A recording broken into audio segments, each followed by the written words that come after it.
जय हिंद दोस्तों, कैसे हैं आप सब। आज हम मध्य प्रदेश के होशंगाबाद जिले में स्थित पंचमढ़ी की बात करने जा रहे हैं। अगर आप पंचमढ़ी जाना चाहते हैं तो ये वीडियो आप लोगों के लिए काफी यूजफुल है, क्योंकि आज की वीडियो पे मैं आप लोगों को बताऊंगा कि आपको पंचमढ़ी कैसे पहुंचना है, पंचमढ़ी में आपको कितने दिन का ट्रिप बनाना चाहिए और कौन से समय पे आपको जाना चाहिए, पंचमढ़ी में आपको होटल की क्या व्यवस्था है, क्या कॉस्ट आपको पड़ेंगे होटल्स के, और साथ ही साथ आपको पंचमढ़ी में भोजन की भी क्या व्यवस्था है, पंचमढ़ी में वर्तमान समय पे अभी कोरोना गाइडलाइंस क्या है इसकी भी बात करेंगे, और साथ ही साथ ये भी जानेंगे कि पंचमढ़ी में आपको घूमने के लिए आपका साधन क्या होगा, स्कूटी लेकर आप घूमे या फिर वहाँ के लोकल जिप्सी के द्वारा घूमे, और अंत में ये जानेंगे कि पूरे पंचमढ़ी को घूमने के लिए आपको एक व्यक्ति का कुल खर्चा कितना लग जाएगा। तो दोस्तों बने रहिए मेरी वीडियो में, एक एक करके सारी बातों को मैं आपको विस्तार पूर्वक वर्णन करूंगा, जिससे आपको पंचमढ़ी जाने के लिए काफी सहूलियत मिलेगी और साथ ही साथ आपका खर्चा भी कम आएगा। तो बिना विलंब किए प्रारंभ करते हैं। सबसे पहली बात कि आपको पंचमढ़ी कैसे पहुंचना है। दोस्तों पंचमढ़ी पहुंचने के लिए आपके पास 3 बड़े ऑप्शन है। सबसे पहले ऑप्शन की अगर मैं बात करूं वो है आपका बाई ट्रेन। दोस्तों अगर आपका mode of transportation by train है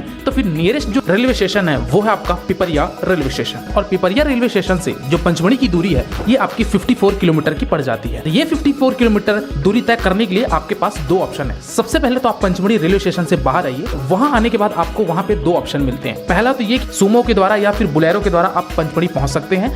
सुमो वाले जो कॉस्ट लेते हैं वो 150 रुपए एक व्यक्ति का लेते हैं, और वो शेयरिंग बेसिस में 8 से 10 आदमी को बैठाते हैं और आपको पंचमढ़ी छोड़ देंगे। 1.5 घंटे का ये सफर होता है और आप पंचमढ़ी आराम से पहुंच सकते हैं। दूसरा ऑप्शन ये है कि अगर आप 150 रुपए भी नहीं देना चाहते तो फिर आपका यहाँ पे मिलता है बस। दोस्तों बस की टाइमिंग हालांकि आधे घंटे 1 घंटे के अंतराल में रहती है, लेकिन आपको वहाँ पे 80 रुपए लगेंगे और आप पंचमढ़ी पहुंच जाएंगे। बस वाला का जो टाइमिंग रहता है वो 2 घंटा होता है, क्योंकि पंचमढ़ी पूरी पहाड़ी मिलती है, इस कारण आपको समय ज्यादा लगता है। वही अगर आप वापसी आते हैं तो फिर आपका समय कम लगता है। तो दोस्तों ये बात थी कि आपको ट्रेन से आना है तो किस तरीके से पंचमढ़ी पहुंचना है। दूसरे विकल्प की बात करते हैं वो कि अगर आप बस से आना चाहते हैं। दोस्तों जबलपुर, इंदौर, भोपाल, होशंगाबाद हर जगह से आपको डायरेक्ट बस मिलती है पंचमढ़ी के लिए, तो आप बस के माध्यम से भी यानी कि बाई रोड अगर आना चाहते हैं तो इस माध्यम से आप आ सकते हैं। तीसरे ऑप्शन की अगर मैं बात करूं दोस्तों वो है आपका फ्लाइट का। दोस्तों अगर आप फ्लाइट से आना चाहते हैं तो जो नियरेस्ट एयरपोर्ट है वो तो है आपका या तो जबलपुर एयरपोर्ट या फिर आप आ सकते हैं भोपाल के एयरपोर्ट। दोनों एयरपोर्ट से आपकी जो दूरी पड़ती है वो लगभग 200 से 250 किलोमीटर पड़ती है, और आप ये दूरी आप या तो बस के द्वारा तय कर लीजिए या फिर आप टैक्सी बुक करके भी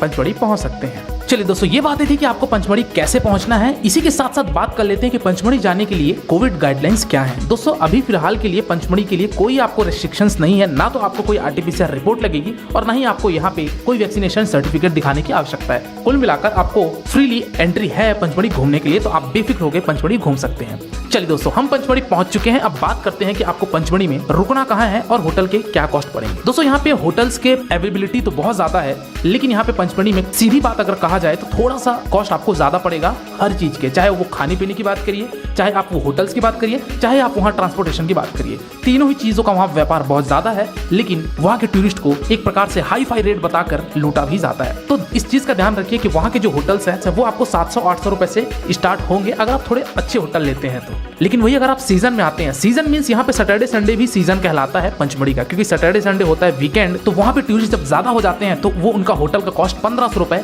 एक रूम का होता है। पंचमढ़ी का जो बस स्टैंड है, बस स्टैंड के आसपास जो मेन रोड है उसी रोड पे आपको बहुत सारे लाइन से होटल देखने को मिल जाएंगे। आपको 800-900 रुपए में होटल मिल जाएगा एक दिन के लिए, और आप आराम से वहाँ स्टे कर सकते हैं। चलिए दोस्तों इसी के साथ ही साथ बात कर लेते हैं कि आपको यहाँ पे खाने पीने की क्या व्यवस्था है। दोस्तों पंचमढ़ी में हालांकि आपको वहाँ पे रेस्टोरेंट ज्यादा देखने को तो नहीं मिलेंगे, लेकिन जितने भी होटल्स हैं सबका थाली का कॉस्ट 200 रुपए आपको पड़ ही जाना है एक व्यक्ति का, चाहे वो आप लंच करिए चाहे आप वो डिनर करिए। और वही अगर मैं बात करूँ ब्रेकफास्ट की तो दोस्तों वहाँ ब्रेकफास्ट भी आपको थोड़ा सा कॉस्ट ज्यादा पड़ता है, चाहे आप पोहा लीजिए चाहे आप इडली लीजिए। पोहे का कॉस्ट आपका एक प्लेट का 20 रुपए, इडली का कॉस्ट आपका एक प्लेट का 50 रुपए। तो इस तरीके से वहाँ के सारे रेट होते हैं अगर आप पंचमढ़ी में अपना खाने का व्यवस्था करते हैं तो। दोस्तों पंचमढ़ी में एक फेमस होटल है जिसका नाम है बेटा बावर्ची। बेटा बावर्ची में दोस्तों हालांकि फैसिलिटी तो बहुत अच्छी मिलती है, लेकिन यहाँ के रेट थोड़े से ज्यादा होते हैं। आपको 250 रुपए 300 रुपए तक का आपको एक व्यक्ति का भोजन होता है। तो अगर आप वहाँ फूड ट्राई करना चाहते हैं तो आप वहाँ भी फूड ट्राई कर सकते हैं। चलिए दोस्तों अगली बात करते हैं कि आपको पंचमढ़ी में कितने दिन का ट्रिप बनाना चाहिए और आपको पंचमढ़ी में कौन से सीजन पे आना चाहिए। दोस्तों पूरे पंचमढ़ी को घूमने के लिए 3 दिन पर्याप्त है। आप आराम से 3 दिन में पूरे पंचमढ़ी को घूम लेंगे, सारे साइट सीइंग आप कर लेंगे।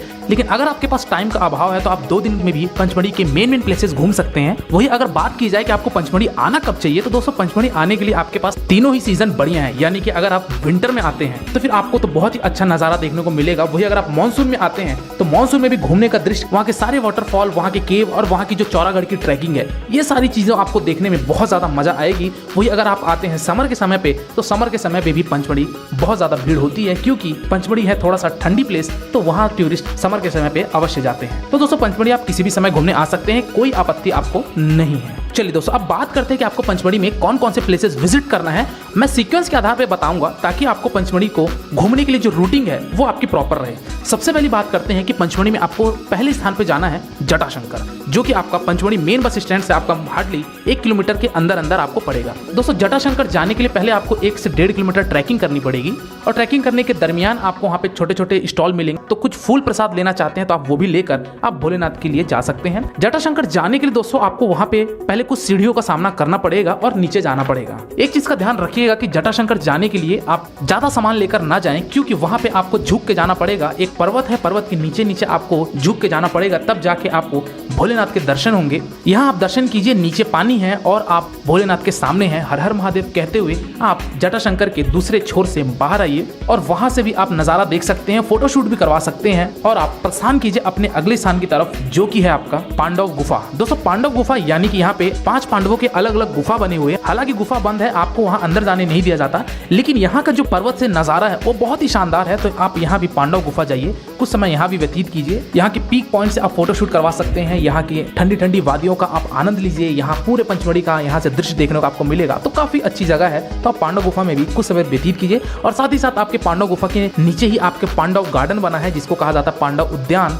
तो यहाँ भी आपको समय व्यतीत करके प्रस्थान कीजिए अपने अगले स्थान की तरफ, जो कि है आपका हंडिको। दोस्तों हंडिको ये एक सनसेट पॉइंट है, जहाँ से आपको दृश्य काफी शानदार देखने को मिलेगा। बहुत ही गहरी खाई है और यहाँ से आपको पंचमढ़ी के प्राकृतिक नजारे देखने को मिलेंगे, तो आप हंडिको भी जा सकते हैं। यहाँ से भी आपको दृश्य काफी ज्यादा अच्छा मिलेगा। दोस्तों प्रस्थान कीजिए आप अगले स्थान की तरफ, जो कि है आपका गुप्त महादेव। दोस्तों गुप्त महादेव जाने के लिए आपको यहाँ पे थोड़ा सा इंतजार करना पड़ेगा, क्योंकि मंदिर जाने के लिए आपको थोड़ा सा आधे किलोमीटर की पैदल यात्रा करनी पड़ेगी, क्योंकि गुप्त महादेव जाने के लिए आपको जो रास्ता है वो बहुत ही संकरी रास्ता है, क्योंकि यहाँ पे गुफे में महादेव का ज्योतिर्लिंग है, महादेव का दर्शन आपको प्राप्त होगा। तो यहाँ पे आपको 6-6 लोगों का स्लॉट करके भेजा जाता है, तो आपको थोड़ा सा इंतजार करना पड़ेगा, और 6-6 व्यक्ति इस गुफे के मार्ग से होते हुए वो गुप्त महादेव पहुंचेंगे। वहां आप दर्शन कीजिए और प्रस्थान कीजिए अपने अगले स्थान की तरफ, जो कि गुप्त महादेव से ही लगा हुआ है, वो है आपका बड़ा महादेव मंदिर। दोस्तों बड़ा महादेव के मंदिर दर्शन कीजिए। यहाँ भी आपको गुफे के अंदर ही जाना पड़ेगा, लेकिन यहाँ पे आप खड़े होकर जा सकते हैं।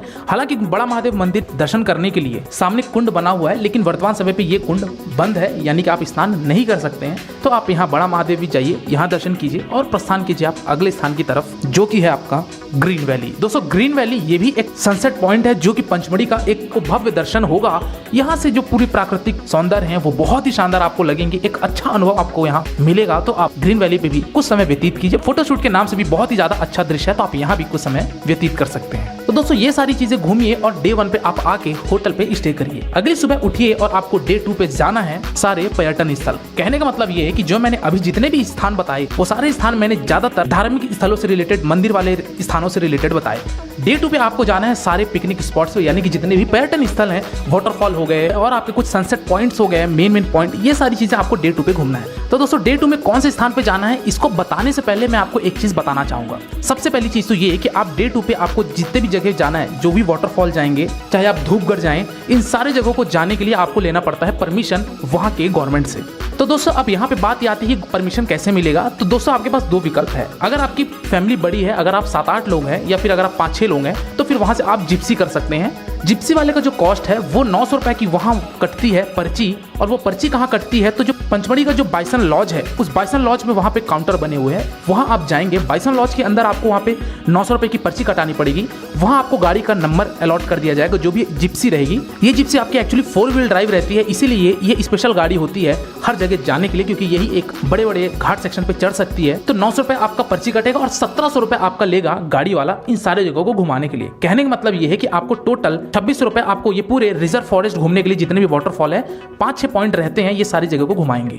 तो ये तो बातें थी कि अगर आपकी फैमिली बड़ी है तो आप एक दिन में 2600 रुपए दीजिए। लेकिन अगर आप 2 मेंबर हैं या फिर 3 मेंबर हैं, तो मैं ये रिकमेंड करूंगा कि आप वहां स्कूटी हायर कर लीजिए, क्योंकि स्कूटी हायर करेंगे तो परमिट आपको उसका भी लेना पड़ेगा, लेकिन उसकी परमिट होती है 200 रुपए की, एक गाड़ी का। और मान लीजिए आपको 2 लीटर पेट्रोल लगेंगे, क्योंकि सारे पॉइंट आपके 8 से 10 किलोमीटर के अंतराल पे ही है, ज्यादा दूर आपको जाने की आवश्यकता नहीं है, तो 2 लीटर फ्यूल आपके लिए सफिशिएंट है। पेट्रोल पंप भी पंचमढ़ी में एक ही ठो है, तो आप तो वहां जाके आप पंचमढ़ी में पेट्रोल डलवा लीजिए और परमिट निकलवा के इन सारे जगहों को आप खुद ही घूम सकते हैं। गूगल मैप आपके पास है, तो आप गूगल मैप के जरिए ये सारी जगहों को घूम सकते हैं। तो दोस्तों ऑप्शन आपके हाथ में है कि आपको वहां जिप्सी लेके घूमना है या फिर आप स्कूटी लेकर घूमेंगे। चलिए अब बात करते हैं कि आपको डे 2 में सबसे पहले जो जाना है वो जाना है बी फॉल।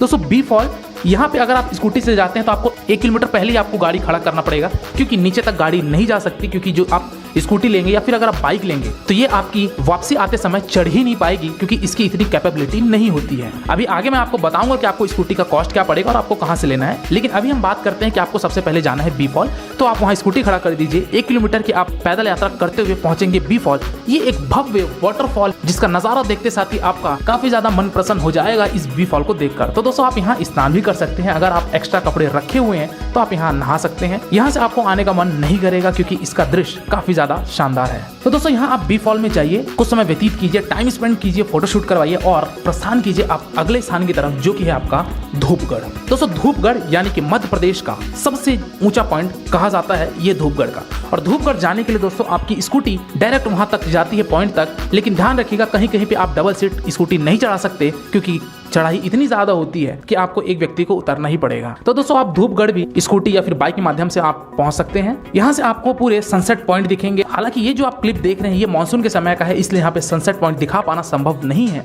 लेकिन आप यहाँ भी रहिए, कुछ समय यहाँ भी व्यतीत कीजिए और आप प्रस्थान कीजिए अपने अगले स्थान की तरफ, जो कि है आपका अप्सरा विहार। दोस्तों अप्सरा विहार ये भी एक वाटरफॉल ही है एक प्रकार से, तो यहाँ भी आप घूमिए और साथ ही साथ आपके अप्सरा विहार से लगा हुआ है एक सिल्वर फॉल, तो आप सिल्वर वाटरफॉल भी जा सकते हैं। सिल्वर फॉल जाने के लिए भी दोस्तों आपको 1 से 1.5 किलोमीटर की ट्रैकिंग नीचे करके जाना है और आपको सिल्वर फॉल देखने को मिलेगा। तो आप यहाँ भी जाइए, यहाँ भी आप लुत्फ उठाइए और प्रस्थान कीजिए अगले स्थान की तरफ, जिसका नाम है पंचाली कुंड। तो दोस्तों ये कुंड है, तो यहाँ भी आप दर्शन कीजिए, यहाँ भी आप नज़ारे देखिए और इन सारे जगहों को घूमते घूमते आपका डे 2 कंप्लीट हो जाएगा। तो दोस्तों ये थी बातें कि अगर आप 2 दिन का ट्रिप बनाते हैं, तो वही अगर आप चौरागढ़ जाना चाहते हैं तो वो आप डे 3 में इंक्लूड करिए। चलिए दोस्तों बात करते हैं कि ये चौरागढ़ क्या है और इसका महत्व क्या है और इसको सेपरेट एक दिन देने में क्यों बोल रहा हूँ। दोस्तों चौरागढ़ एक महादेव का मंदिर है, जो कि आपको एक दिन सेपरेटली लग जाएंगे उसको चढ़ना और वहां से वापस आना, मान के चलिए आपका 4 से 5 घंटा डेफिनेटली लगेगा। दोस्तों चौरागढ़ में चौरेश्वर महादेव का मंदिर है, यानी कि भोलेनाथ का मंदिर है, और इस मंदिर में पहुंचने के लिए भक्तों को सबसे पहले 4 किलोमीटर की ट्रैकिंग करके जाना पड़ेगा,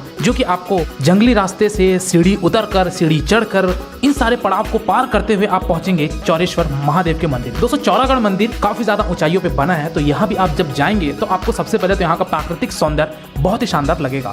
दूसरी चीज ये कि यहाँ चौरेश्वर महादेव के दर्शन तो होंगे। दोस्तों मैं यहाँ पे क्लिप नहीं दिखा सकता क्योंकि अंदर मोबाइल ले जाना वर्जित था। दोस्तों आप ये देख सकते हैं कि यहाँ पे त्रिशूल का भवंडर है, काफी ज्यादा मात्रा में यहाँ त्रिशूल है, जो कि भक्त अपनी मनोकामना मांगने के लिए यहाँ त्रिशूल चढ़ा जाते हैं। इतना ही नहीं, ये यहाँ से कई ट्रक त्रिशूल उतार कर पिपरिया में ले जाके बेचा भी गया है और उससे जो भी धनराशि आई है वो यहाँ के मंदिर के विकास में लगाया गया है। तो दोस्तों आप यहाँ चौरागढ़ जरूर जाइएगा। 4 किलोमीटर की ये ट्रैकिंग आपको जानी है और वापस 4 किलोमीटर नीचे आना है। तो एक दिन आप सेपरेटली इसको दीजिए, क्योंकि चौरेश्वर महादेव मंदिर जाने के लिए आपको थोड़ी सी मशक्कत करनी पड़ेगी, तभी आपको महादेव के दर्शन होंगे। तो दोस्तों ये सारी बातें थी कि आपको पंचमढ़ी में कहाँ कहाँ घूमना है। अब बात करते हैं कि आपको स्कूटी कहाँ मिलेगी और उसका कॉस्ट क्या होगा। दोस्तों आपके जो पंचमढ़ी बस स्टैंड है, बस स्टैंड के ठीक पीछे जो मेन रोड गई हुई है, वही भी आपको 2-4 एजेंट मिल जाएंगे जो कि स्कूटी फॉर रेंट लिखे हुए हैं, तो वहां से आप स्कूटी ले सकते हैं।